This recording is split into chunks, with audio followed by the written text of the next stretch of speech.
Congress party గీసిన గీత దాటితే శిక్షణ చర్యలు ఉంటాయి. అందులో భాగంగానే నెల క్రితం కాంగ్రెస్ పార్టీ ఎల్లారెడ్డికి చెందినటువంటి నాయకుడు సుభాష్ రెడ్డిని సస్పెండ్ చేయడం జరిగింది. ఇవాళ కాంగ్రెస్ కుల సర్వే రిపోర్ట్ని తగలబెట్టినటువంటి తీర్మాన్ మల్లన్న కూడా సస్పెండ్ చేయడం జరిగింది. కాంగ్రెస్ పార్టీ క్రమశిక్షణ విషయానికి వచ్చినప్పుడు కులాలు, మతాలు, ప్రాంతాలనే భేదభావం ఉండదు, చిన్న పెద్ద అనే తారతమ్యాలు ఉండవు. కాంగ్రెస్ పార్టీ డిసిప్లిన్ గీత ఎవరు దాటినా క్రమశిక్షణ చర్యలు ఉంటాయి. మల్లన్న గారు కాంగ్రెస్ బీఫామ్ మీద ఎమ్మెల్సీగా గెలిచినటువంటి వ్యక్తి. కాంగ్రెస్ ఎమ్మెల్సీగా ఉండి రాహుల్ గాంధీ గారు తీసుకున్నటువంటి నిర్ణయం దాన్ని సాకారం చేసినటువంటి కాంగ్రెస్ ప్రభుత్వం రాష్ట్రంలో కుల సర్వే పగడ్బందీగా శాస్త్రీయబద్ధంగా చేపడితే కాంగ్రెస్ పార్టీ ఇచ్చిన ఆ డాక్యుమెంట్ని తగలబెట్టడం పట్ల ఏఐసిసి తీవ్రంగా పరిగణించింది. అందుకే ఇవాళ ఆ చర్యకు పూనుకుంది. ఇంతవరకు చర్యలు తీసుకోవడం అనేది డిసిప్లినరీ కమిటీ యొక్క అభిప్రాయం తీసుకుంది. తదుపరి ఏముంటుందో ఆలోచిద్దాం. సార్, ఈరోజు ఎమ్మెల్సీ తీర్మాన్ మల్లన్నను అయితే సస్పెండ్ చేయడం జరిగింది. అసలు దీన్ని ఏ విధంగా చూడొచ్చు? అసలు ఎందుకు సస్పెండ్ చేయాల్సి వచ్చింది? తీర్మాన్ మల్లన్ననే కాదు, పార్టీ వ్యతిరేకంగా పార్టీ లైన్ దాటిన ఏ వ్యక్తినైనా, ఎంత చిన్న వ్యక్తి అయినా, ఎంత పెద్ద వ్యక్తి అయినా పార్టీ నియమ నిబంధనలకు లోబడి మాట్లాడితేనే తప్ప ఖచ్చితంగా పార్టీకి వ్యతిరేకంగా మాట్లాడి పార్టీలో ఏదైనా మాట్లాడదలుచుకుంటే పార్టీ అంతర్గత వేదికలు ఉన్నాయి. ఆ వేదికల ద్వారా మా వేదికల మీద మాట్లాడాలి. లేకపోతే ముఖ్యమంత్రి గారికి చెప్పుకోవచ్చు, మా సిఎల్పి లీడర్కి చెప్పుకోవచ్చు, మా ప్రదేశ్ కాంగ్రెస్ అధ్యక్షుడు మహేష్ కుమార్ గౌడ్ గారు ఎప్పుడు 24 గంటలు గాంధీ భవన్ వారికి చెప్పుకోకుండా బయటి వేదికల ద్వారా పార్టీ నిర్ణయాలను, పార్టీ వ్యతిరేకంగా మాట్లాడిన ఏ వ్యక్తులకైనా బహిష్కరణ తప్పదు. కనుక పార్టీ మంచి పని చేసింది. ఇలాంటి వాళ్ళను ఒకసారి ఇట్లాంటి బహిష్కరిస్తే ఇంకా మిగతా వాళ్ళు ఎవరు మాట్లాడరు. ఎందుకంటే అతి ప్రజాస్వామ్యం ఉందని ఇష్టం వచ్చినట్టు మాట్లాడితే పార్టీ సహించదు. పార్టీ అంటూ ఒక 140 సంవత్సరాల పార్టీ చరిత్ర ఉన్నది. స్వతంత్రం తెచ్చిన పార్టీ, తెలంగాణ ఇచ్చిన పార్టీ, ఒక గైడ్ లైన్ ఉంటుంది, ఒక నియమం ఉంటుంది, ఒక నిబంధనలు ఉంటాయి. దానికి లోబడి మాత్రమే మనం భావ ప్రకటన చేయాలి. కానీ ఏదో నోరు ఉందని చెప్పేసి ఇష్టం వచ్చినట్టు మాట్లాడితే కాంగ్రెస్ పార్టీ చూస్తూ ఊరుకోదు. అయినా కానీ మా పిసిసి అధ్యక్షులు కానీ ఇంకా వేరే నాయకులు చాలాసార్లు అతనికి చెప్పడం జరిగింది, ఈ విధంగా మాట్లాడొద్దు, ఈ విధంగా మాట్లాడొద్దని. షోకాజ్ నోటీస్ ఇస్తే కూడా దానికి సమాధానం చెప్పకుండా ఆయన చేసిన తీరు, ఆయన పార్టీకి వ్యతిరేక విధానాల వల్ల ఖచ్చితంగా సస్పెండ్ చేయవలసి వచ్చింది. దాన్ని తప్పేం లేదు. మొన్నటి వరకు కూడా అంటే కులగణనల విషయంలో బీసీలను చాలా తక్కువ చూస్తున్నారు అని చెప్పేసి కూడా మాట్లాడడం జరిగింది. సో ఎందుకలా మాట్లాడడం జరిగింది? ఆయన ఎందుకు మాట్లాడిండు మీరు ఆయన అడగండి. బీసీ కులగణన ఎక్కడ జరిగింది? సాక్షాత్తు గౌరవ ముఖ్యమంత్రి రేవంత్ రెడ్డి గారు అసెంబ్లీ సాక్షిగా కులగణన చేసి, అందులో జనగణన చేసి, అందులో కులగణన చేసి నా బీసీ వాటా ఇంతకుముందు మనకు బీసీలకు వాటానే తెలియదు కదా. గతంలో 1931లో ఎవరైతే బ్రిటిష్ వాడు ఏదో సైంటిఫికల్ ఆధారాలు లేకుండా, శాస్త్రీయత లేకుండా ఒక సంఖ్య చూపించిండు. కానీ ఇలా చట్టసభల్లో ఇలా 66%, 56.33% మన లెక్క మనకు తెలిసింది కదా. గౌరవ ముఖ్యమంత్రి రేవంత్ రెడ్డి గారికి ధన్యవాదాలు తెలిపేది పోయి నువ్వు లెక్క తప్పుంటే వచ్చి పార్టీ అంతర్గత వేదికల మీద నువ్వు చర్చించాలి, ముఖ్యమంత్రి గారి దృష్టికి తీసుకుపోవాలి, ప్రదేశ్ కాంగ్రెస్ కమిటీ అధ్యక్షుడి దృష్టికి తీసుకుపోవాలి. కానీ నువ్వు వేదిక మీద మాట్లాడితే పార్టీ చూసుకుంటూ ఊరుకోదు. ఇంకొకటి విషయం మీద ఏం చేయలేదంటే, గతంలో బలహీన వర్గాలకు సంఖ్య తెలియదు కనుక ఇప్పుడు సంఖ్య తెలిసింది మనకు. 56.33% మంది తెలిసింది. కానీ మన హక్కుల కోసం ముఖ్యమంత్రి గారి దగ్గరకు ఒక వినతి పత్రం, ఒక డిమాండ్లతో కూడుకున్న వినతి పత్రం ఇవ్వాల్సింది పోయి నువ్వు ఒక బీసీ బిడ్డ అని చెప్పుకొని ఇలా మన పరువు, మన బీసీల పరువు ఏది ఇష్టం కదా, అందుకని నీకు తగిన శాస్త్రం జరిగిందని సందర్భంగా నేను మనం చేస్తాను. అదేవిధంగా ఇప్పుడు బీఆర్ఎస్ వాళ్ళు చెప్పుకునేది ఏంటంటే కొంతమంది కాంగ్రెస్ కార్యకర్తలు మా దాంట్లో చేరబోతున్నారు అని చెప్పేసి కొంచెం ఇలా ప్రచారం చేసుకుంటున్నారు. అంటే ఇలా ఆరోపణలు అయితే వినిపిస్తున్నాయి. ఎంతవరకు నిజం? అసలు ఏ కాంగ్రెస్ కార్యకర్త కూడా టీఆర్ఎస్ వైపు కానీ, బీఆర్ఎస్ వైపు కానీ, అదేవిధంగా బీజేపీ వైపు కానీ కనీసం వాళ్ళ ఆఫీసులో ముఖం చూడడానికి కూడా ఎవరు ఇష్టం లేదు.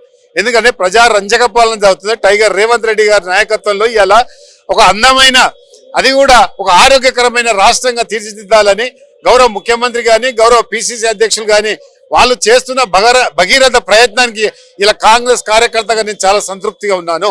ఎందుకంటే నేను కూడా ఇలా ఒక కార్యకర్త నుంచి ఒక మహేష్ కుమార్ గౌడ్ గారు నేను రేవంత్ రెడ్డి గారు ఇలా Hyderabad market committee vice chairman గా నియమించారు కాబట్టి వాళ్ళకి ధన్యవాదాలు తెలుపుతున్నాను. నాలాంటి ఎంతో మంది కార్యకర్తలకు అవకాశాలు వస్తాయి కాబట్టి ఎవరు కూడా మా కార్యకర్తలు అటువైపున కనీసం ఆ పార్టీల ముఖం చూడడానికి కూడా ఇష్టపడతారు. Thank you sir.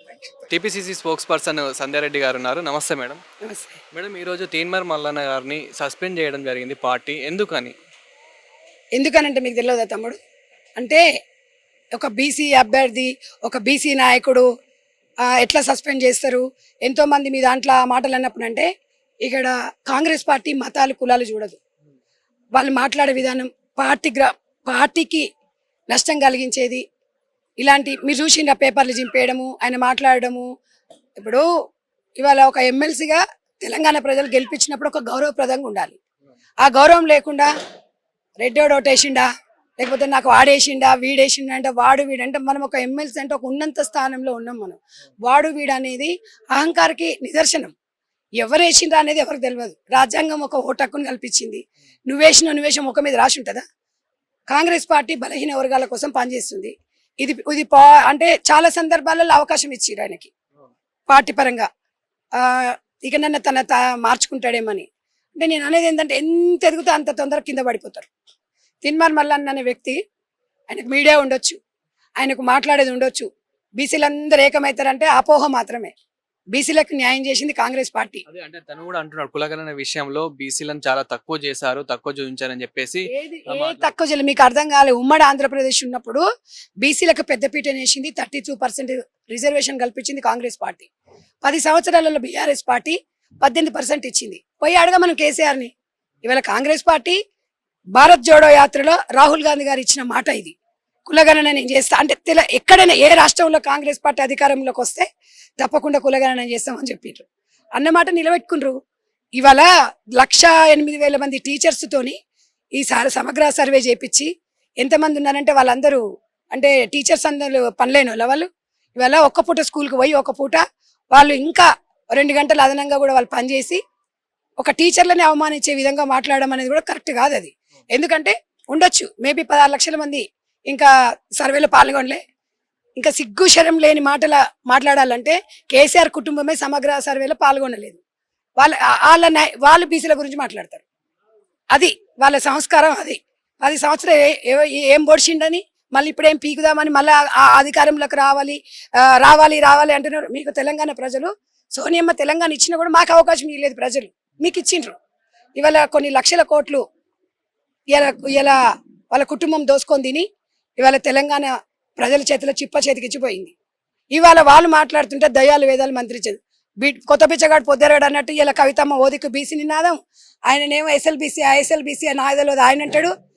ఈయననేమో మొత్తం తాతకు దగ్గులు నేనే నేర్పించిన కేసీఆర్ చెప్తాడు. ఇవన్నీ ఏంటంటే రాజకీయ లబ్ధి కోసం కల్వకుంట్ల ఫ్యామిలీ వాళ్ళు ఏంటంటే వాళ్ళ కుటుంబం నింపుకోనికే తిన్న పాపాలు. ఈరోజు తెలంగాణ రాగానే కాంగ్రెస్ గవర్నమెంట్ రాగానే బోర్ల బొక్కలు పడ్డాడు కేసీఆర్. బిడ్డ జైలుకు పోయింది. ఈయన అన్ని చిక్కులలో కేటీఆర్ ఉండు, హరీష్ రావు గమ్మున నోరు మూసుకొని ఉండు. వామన్ అన్నేడాది ఒక్కటే నీతి నియమాలతోని రాజకీయాలు అనేది ఉండే. తీన్మార్ మల్లన్న గారికి ఇది పద్ధతి కాదు.